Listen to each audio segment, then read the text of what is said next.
Hello again to all of you Cinemaniacs out there, and welcome back to Arrow Senior Living's Marvel Cinematic Universe Weekend Movie Marathon Primer Series. My name is Aaron Neeson, Arrow's Visual Media Director, and I am your guide through this marathon, preparing you for the movies you are going to be enjoying those weekends with tips on important events and characters you will be seeing. Today, we are laying the groundwork for Guardians of the Galaxy Volume 2, the 12th movie we are watching in this series.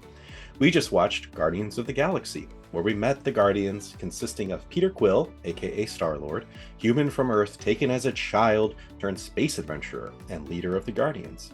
Gamora, a highly skilled assassin and warrior and adopted daughter of Thanos, the Mad Titan. Drax the Destroyer, a powerhouse brawler seeking revenge on Thanos for the death of his family. Groot, a living tree who sacrificed himself to save the lives of his teammates. And Rocket, a cybernetically enhanced raccoon with an incredible intellect.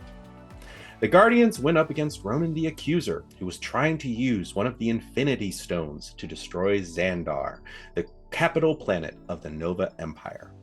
The Guardians, the Ravagers, and the Nova Corps clashed with Ronan and ultimately defeated the Accuser using the power of teamwork. Quite literally, joining hands to wield the Infinity Stone and stop him. After this, the Guardians were granted a pardon for their past crimes. Peter gave Yondu a fake orb, while the Nova Corps held on to the real Infinity Stone, and the Guardians went on their way to do a bit of something good and a bit of something bad. Oh, and a baby Groot had sprouted from one of Dad Groot's branches. Hooray! Groot may be gone, but he lives on in his child, Groot. Again, I hope that you really enjoyed Guardians of the Galaxy. It never fails to bring a smile to my face when I watch it. And what a classic soundtrack.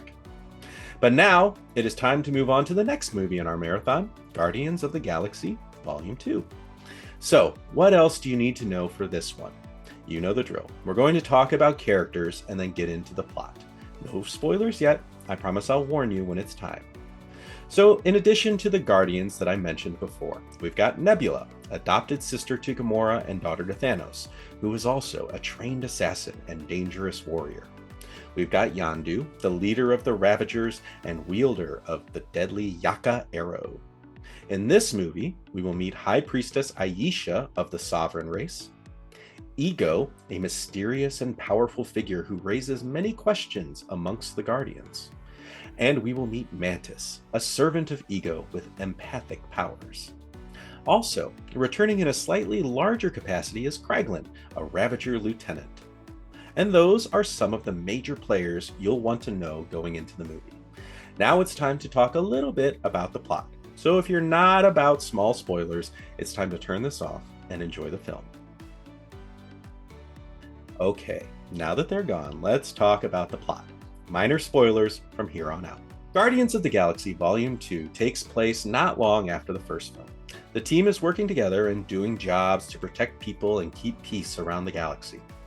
On one job for the Sovereign race, where the team protected some Anulax batteries in exchange for Nebula as prisoner, Rocket decides to swipe some of those same precious batteries from their employers, resulting in them being attacked and almost destroyed.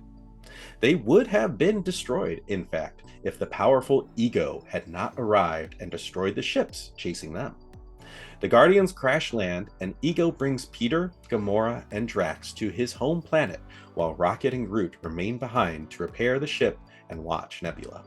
Meanwhile, the Ravagers under Yondu are hired by the Sovereign High Priestess Aisha to capture the Guardians.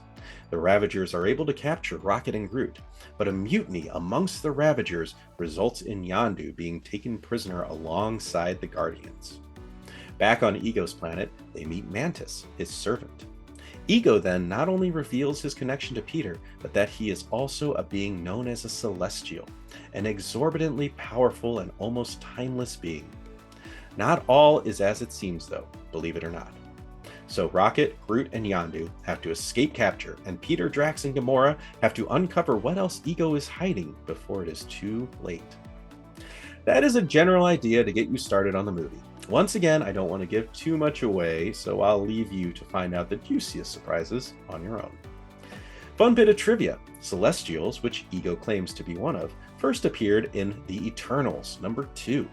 They are depicted as cosmic beings and are responsible for the creation of universes. In the movies, you all have seen a Celestial in Guardians of the Galaxy 1, when the Collector is describing one using an Infinity Stone to destroy an entire civilization.